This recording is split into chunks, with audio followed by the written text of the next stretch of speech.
Как бы для нас, для граждан Украины, что бы ни происходило, это от этого мы не становимся меньше украинцами, и что бы ни было, переворот или революция, это не значит, что мы готовы отказаться от своей страны. И вот этот момент, когда вот так вот все бурлило, и понятно, что население в Крыму было очень, скажем так,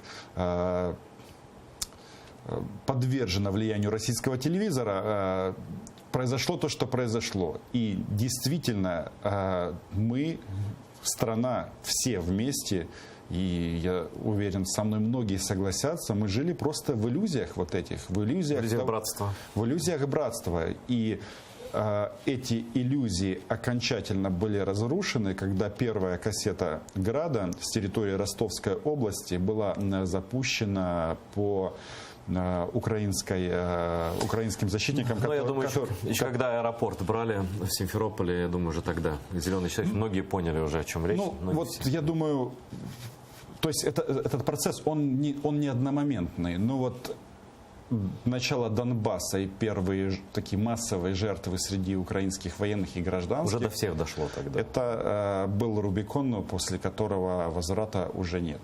У нас еще вопрос.